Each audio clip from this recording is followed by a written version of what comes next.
My fellow Americans, tonight I am speaking to you because there is a growing humanitarian and security crisis at our southern border.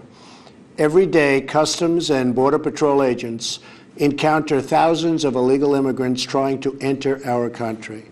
We are out of space to hold them, and we have no way to promptly return them back home to their country.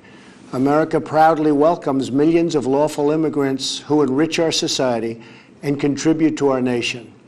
But all Americans are hurt by uncontrolled illegal migration.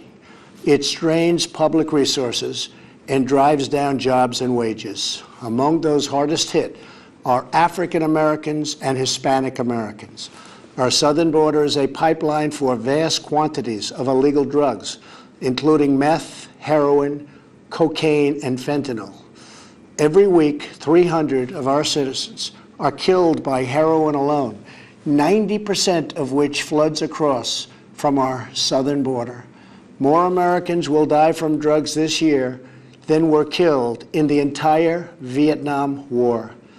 In the last 2 years, ICE officers made 266,000 arrests of aliens with criminal records, including those charged or convicted of 100,000 assaults, 30,000 sex crimes, and 4,000 violent killings. Over the years, thousands of Americans have been brutally killed by those who illegally entered our country, and thousands more lives will be lost if we don't act right now. This is a humanitarian crisis, a crisis of the heart and a crisis of the soul.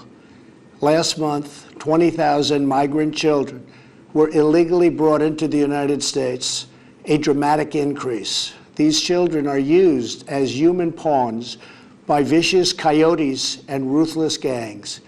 1 in 3 women are sexually assaulted on the dangerous trek up through Mexico.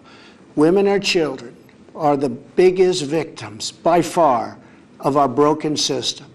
This is the tragic reality of illegal immigration on our southern border. This is the cycle of human suffering that I am determined to end. My administration has presented Congress with a detailed proposal to secure the border and stop the criminal gangs, drug smugglers, and human traffickers. It's a tremendous problem. Our proposal was developed by law enforcement professionals and border agents at the Department of Homeland Security. These are the resources they have requested to properly perform their mission and keep America safe, in fact, safer than ever before. The proposal from Homeland Security includes cutting-edge technology for detecting drugs, weapons, illegal contraband, and many other things. We have requested more agents, immigration judges, and bed space to process the sharp rise in unlawful migration fueled by our very strong economy. Our plan also contains an urgent request for humanitarian assistance and medical support.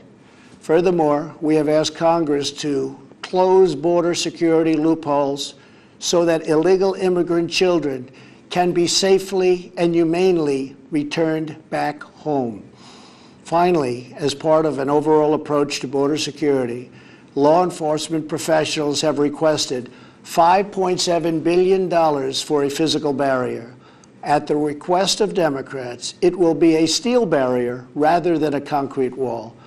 This barrier is absolutely critical to border security. It's also what our professionals at the border want and need. This is just common sense. The border wall would very quickly pay for itself.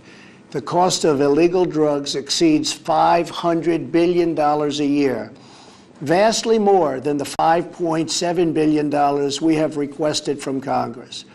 The wall will also be paid for indirectly by the great new trade deal we have made with Mexico. Senator Chuck Schumer, who you will be hearing from later tonight, has repeatedly supported a physical barrier in the past along with many other Democrats. They changed their mind only after I was elected president. Democrats in Congress have refused to acknowledge the crisis, and they have refused to provide our brave border agents with the tools they desperately need to protect our families and our nation. The federal government remains shut down for one reason, and one reason only, because Democrats will not fund border security. My administration is doing everything in our power to help those impacted by the situation. But the only solution is for Democrats to pass a spending bill that defends our borders and reopens the government. This situation could be solved in a 45-minute meeting. I have invited congressional leadership to the White House tomorrow to get this done. Hopefully, we can rise above partisan politics in order to support national security. Some have suggested a barrier is immoral. Then why do wealthy politicians build walls, fences, and gates around their homes? They don't build walls because they hate the people on the outside, but because they love the people on the inside. The only thing that is immoral is the politicians to do nothing and continue to allow more innocent people to be so horribly victimized. America's heart broke the day after Christmas when a young police officer in California was savagely murdered in cold blood by an illegal alien who just came across the border.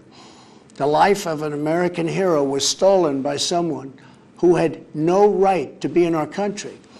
Day after day, precious lives are cut short by those who have violated our borders.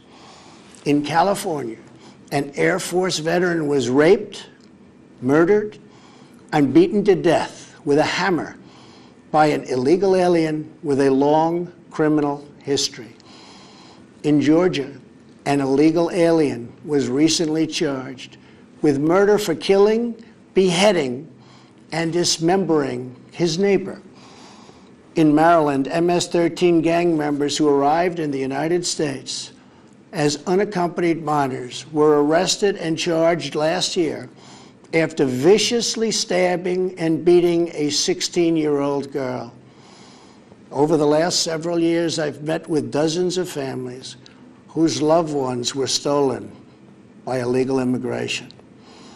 I've held the hands of the weeping mothers and embraced the grief-stricken fathers. So sad, so terrible.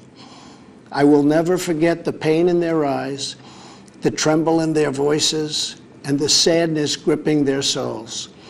How much more American blood must we shed before Congress does its job?